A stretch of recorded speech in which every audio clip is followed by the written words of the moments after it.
What's up, Panthers Nation? We're back today with another video. Keep pounding. So today's topic is the CBA that has now been approved by the players. If you would please hit that like, sub, and bell so you don't miss any new content. Let's get into it. So, Trey Boston, before the players' vote was finished, was heavily against this. He had his lawyers run this new CBA, and he called it a disaster on Twitter. And he's right. I was reading through it on my day off yesterday, and you know, there's a ton of questions in this article that were proposed, and I'm going to link that down below in the description so you can read the whole thing, because there's a lot of topics in here. But let's start with the fact that the yes vote was 1,019 and the no vote was 959. And that's after the owners have already approved it. And this goes through 2030. So here's the biggest one. You probably already heard that they were going to try to expand the regular season from 16 to 17 games as early as 2021. That's what we're thinking is going to happen with the owners to increase their profit margin. Can't talk this morning for some reason, but let's keep going. And Acuna was trying to get the top presidential spot, but he dropped out of the race for the players union. And there was one other Panthers player, I think it was Eric Reed, that was complaining about this too as well. I could be wrong about that. Y'all double check me in the comments below and make sure I'm right about that. But apparently it runs for the next 11 years. They called it a 10-year deal, but it runs for 11 years.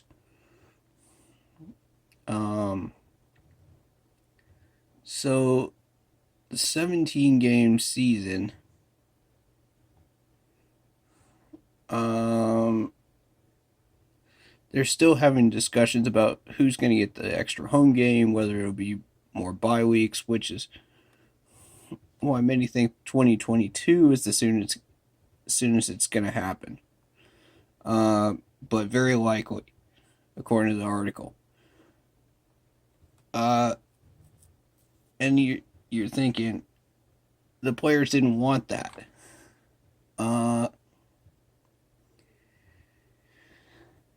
You got 956 players that did not want this at all. 959 actually. And some of them were wanting to change their vote, and they could not change their vote.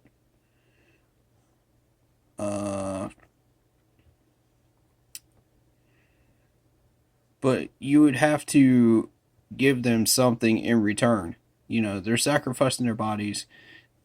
There's injury risks. There's all kinds of things going on. You gotta that are involved with this. So you got to give the player something in return.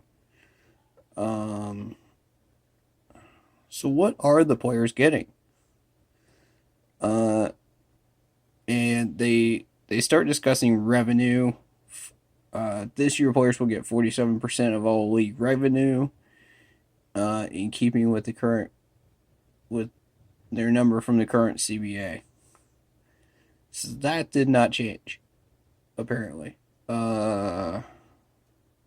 Expansion of postseason by 2 teams will generate an estimated $150 million, according to the NFLPA memo. and 40% of that is 70.5 million. So that'll be additional revenue going to the players that they would not have received without the playoff expansion.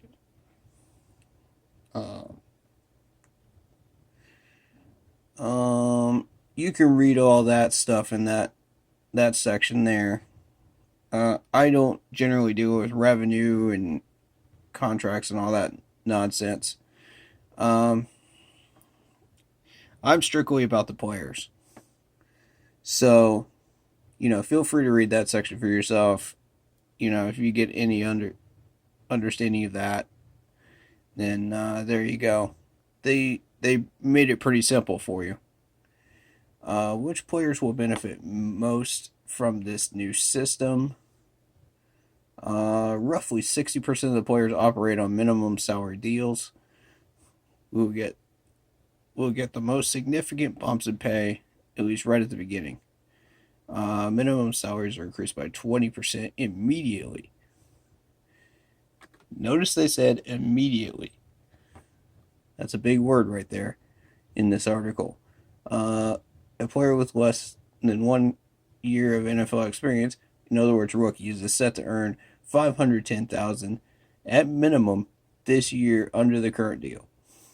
The number rises to $610,000 in 2020 if the new deal is signed, and the minimum salary for the players with less than 1 year experience rises incrementally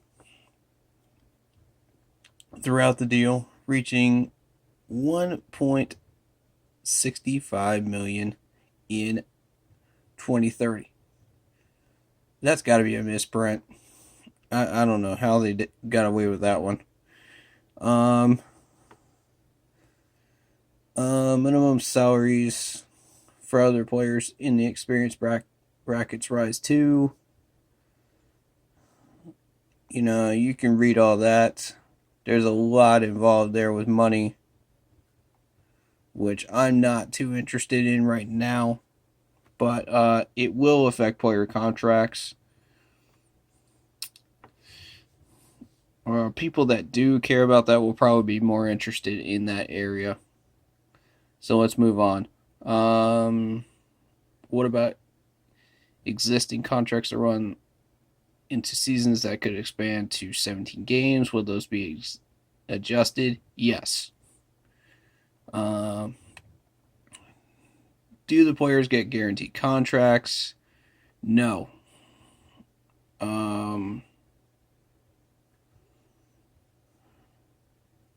And I don't think they had guaranteed contracts before either, did they? I don't know. But contracts and money are one of those areas where I'm not too proficient in, so I'll just leave that to you to decide what you want to do with that information right there. Moving on. How about expanded rosters? Here's where things get interesting. Yes, more jobs. This is one of the ways the players benefit. The game day active roster will increase from 46 to 48, including one of the extra players must be an offensive lineman. Keep that in mind, guys. One of those must be an offensive lineman. That's important information for anyone paying attention. Practice squads will expand from 10 players to 12 in 2020 and 2021, and to 14 starting in 2022. Big changes right there. Practice squad salaries are also going up. The minimum salary is $8,000 per week, and it will rise to $11,500 by 2022. These players will be eligible for a 401k and tuition and assistance benefits. Whoa.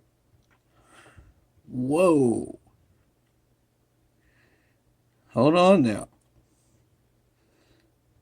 So you're looking at 2 practice squad players per week may be elevated to the team's roster, meaning game week roster sizes could effectively increase from 53 to 55. Wow. Wow. And a player elevated from the practice squad to the 55-man roster could be sent back to the practice squad 2 times without having to clear waivers. Whoa. I recommend people bookmark this article because this is going to be big. When we get into the NFL season, people are going to start getting confused. They're not going to know what's going on. And I'm going to tell them, look at this article, bookmark it right now. I'm serious. There's a lot of information in here that you're going to need to know once the NFL season starts in August with training camp. The changes will give more teams more flexibility in managing their rosters, and if utilized fully, will offer more opportunity for practice squad players to earn active roster salaries. That is a big section right there. I want people to highlight that area right there and keep that bookmarked. Let's continue. Will the franchise and transition tags still exist? And that's a big concern right now for the players. And the answer is yes. Eliminating those as a non-starter for owners so they remain.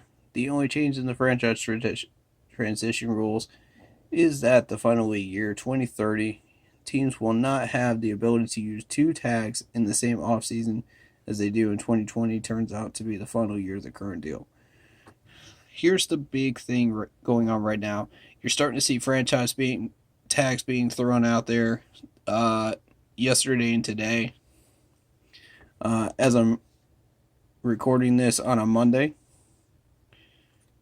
On the 16th. So you saw some franchise tags thrown out there on the 15th as well.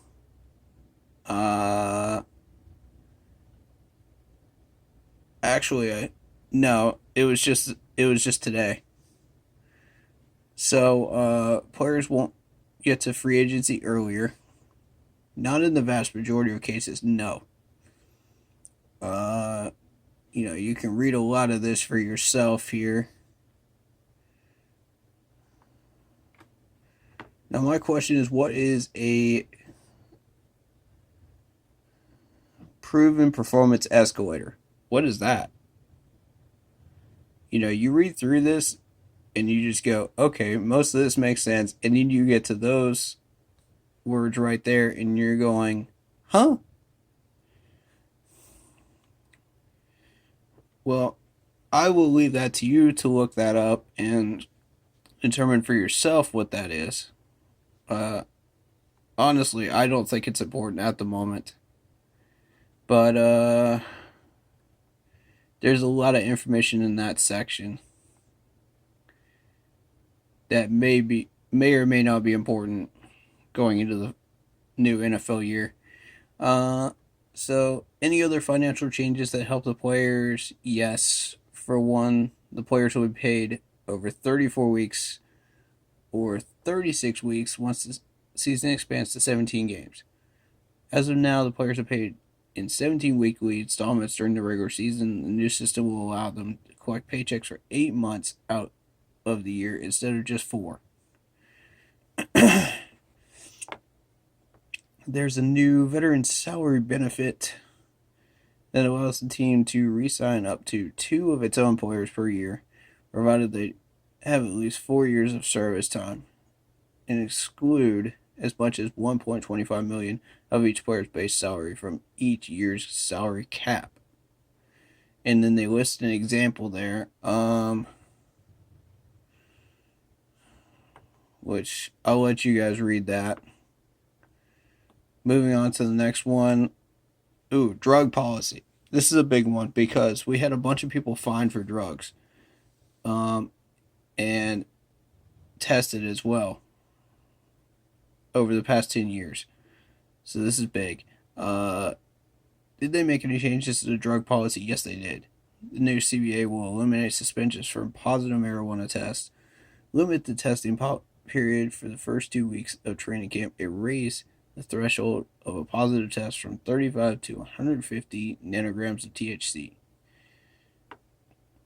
That's not a lot, by the way. The idea is to focus the drug program on a clinical care as opposed to punishment.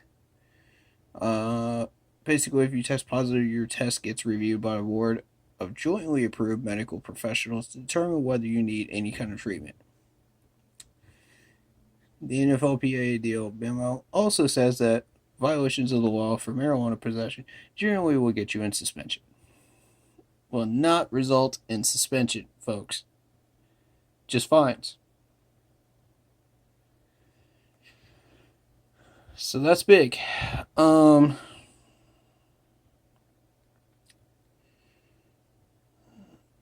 The policy on PEDs has changed as well. Test failed. Test for stimulants or Okay. All right. Honestly, that's not really that important.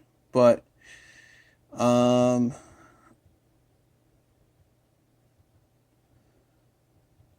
let's see. 8 game suspension for the first time. 7 second violation. All right, well, you guys can read all that. That's not really that important. Um but considering how many people we had fined and gotten in trouble for PEDs and drugs and stuff like that, it's it's a major concern in the NFL, but not for us in particular because none of our players really have tested positive for that, um, except for I think Thomas Davis did once, but that was before they changed the rule. So I'm not too concerned with that. Will the commissioner still be the judge, jury, and executioner on discipline policy? Sounds like no. The new deal will provide neutral arbitration for most discipline cases, including current policy violations. And the memo says the deal carries significant reductions in club fines and on the field player fines. This has been a point of contention among players who have felt discipline and appeals process has been unfair since people in charge of imposing the discipline have been the ones to hear the appeals. That will no longer be the case in most discipline matters, according to the memo. That's big, right there. So we're gonna keep an eye on that one. Uh, so it sounds like the players will just be able to get away with just about anything. No, not anything. One thing the owner set out to get in the deal was a stricter punishment for training camp holdouts. And it looks as if the new deal with the new increased fines for holdouts and players who leave camp without permission.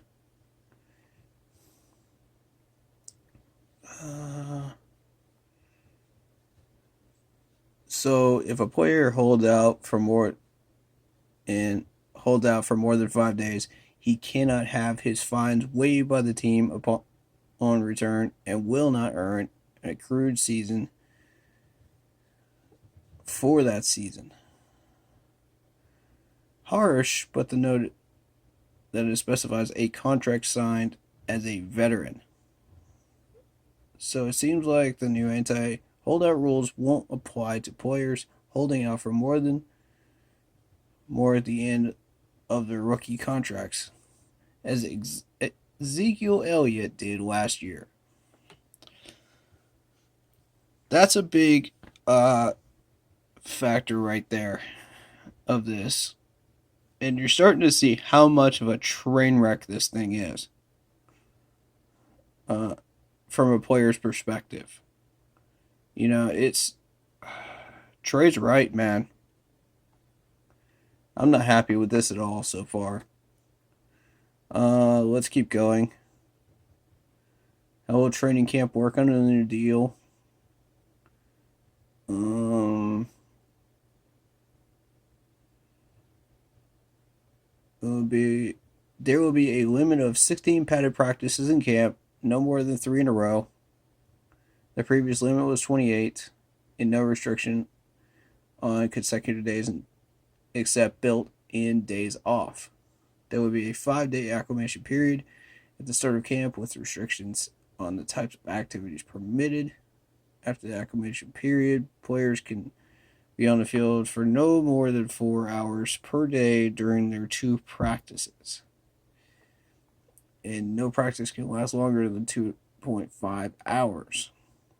Players are not allowed to be at the team facility for more than 12 hours in any given day, and that number decreases in subsequent seasons. And in any 17-game season, players will get a mandatory bye week after the 3rd preseason game. In other words, the 4th preseason game will not exist anymore. Teams are also not permitted to add any padded practices in their regular season once the season expands to 17 games. Whoa. All right. I don't know how many of those were added during the past years, but that's a big factor right there. I'm not a big fan of the 4th preseason game being taken away, but I'll get to that in a little bit. I want to sift through the rest of this first, because there's still a lot of information here. How about these extended playoffs? How will they work? Each conference will have 7 playoff teams, including 6, meaning 3 wildcard teams, and a total of 6 playoff games on the first weekend of postseason. First round matchups would have been Chiefs, Steelers, Patriots, Titans, Bills in the AFC, and Packers, Rams, Saints, Vikings, Eagles, Seahawks in the NFC. Only one team in each conference would get a bye, so the 2019 bye week teams would have been the Ravens and the 49ers. So not that big of a chance. You're just adding to 2 extra wildcard teams, right?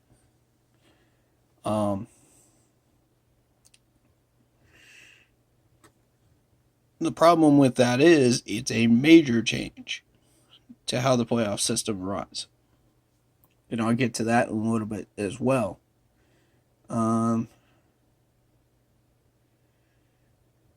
the past, players on teams that had bye weeks in the first round of the playoffs did not get paid for that week, while players who were playing in games that week did. That will change under the new deal. Starting in 2021, players on division winners will get $42,500 for that weekend, while players on the wildcard teams will get $37,500. Players participating in the division round will get $42,500. Players in the conference championship games, $65,000, and players on the losing team in the Super Bowl will get $75,000. Super Bowl winners $150,000.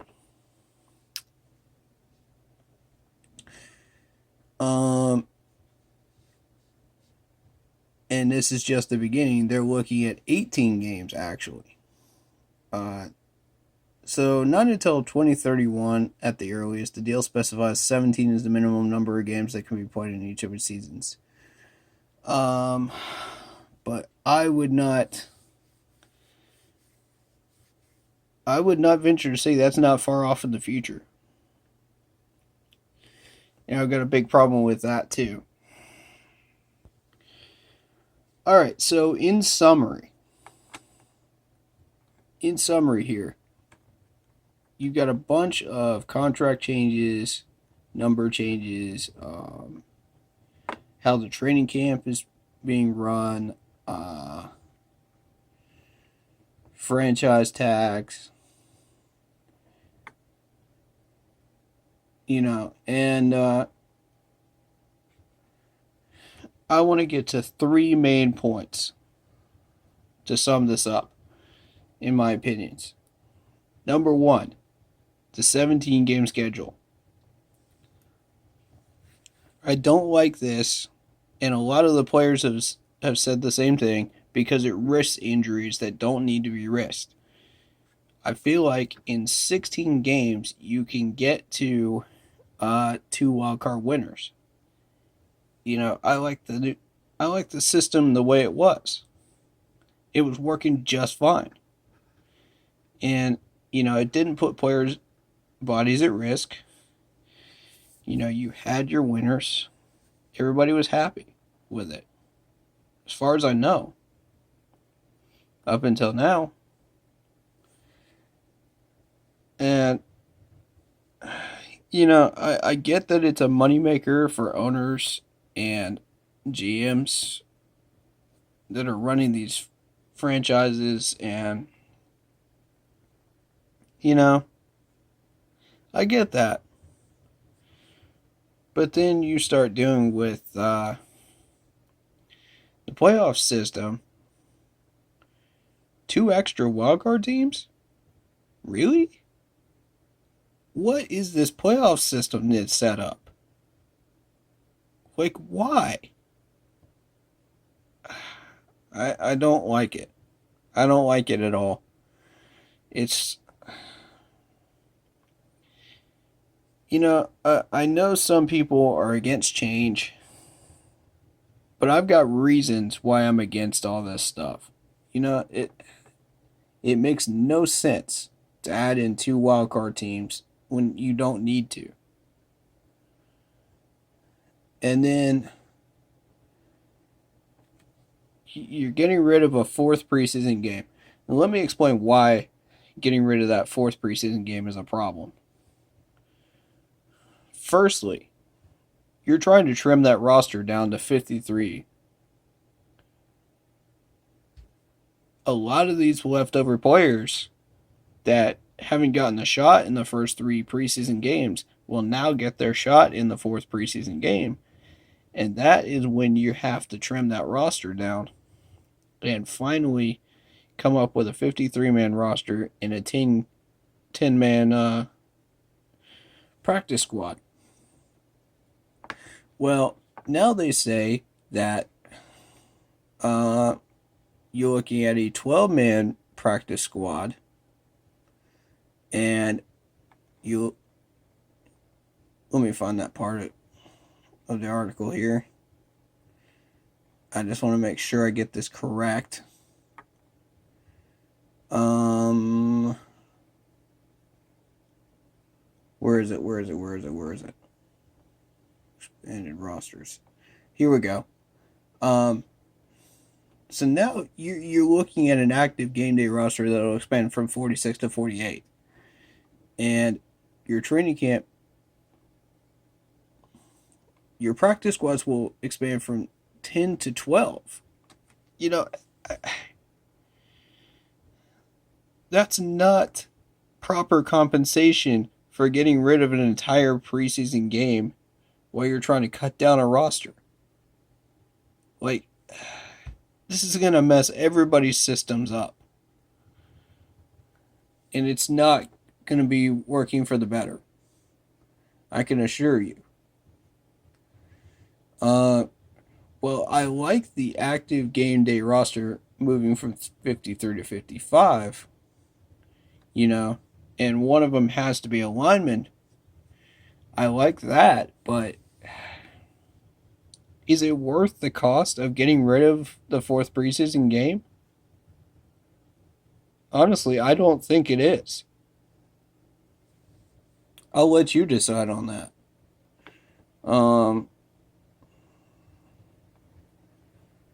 So,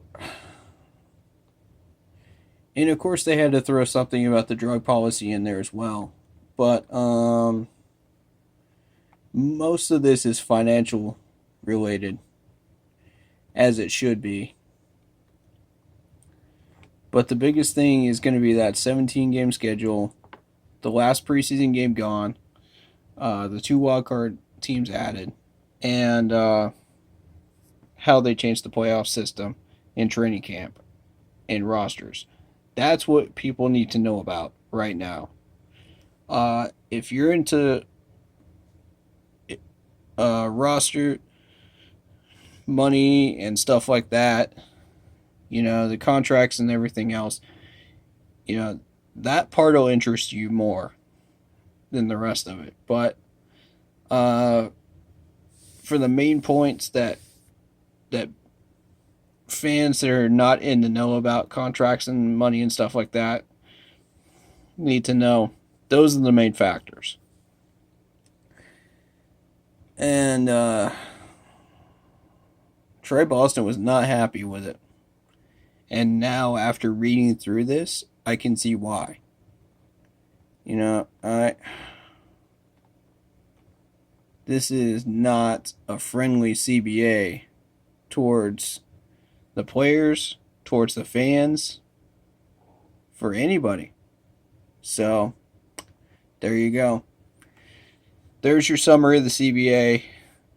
Like I said, I'll link this article down below so you can read the full article for yourself and determine what you think about it for yourselves. And please do leave the comments down below. Tell me what you think about it. What would you change? Uh, is this good or bad for the league? For the players, for the fans, for everybody? And how does this affect you as a fan of this team? Uh, let me know. Let me know down below. Thank you guys so much for watching.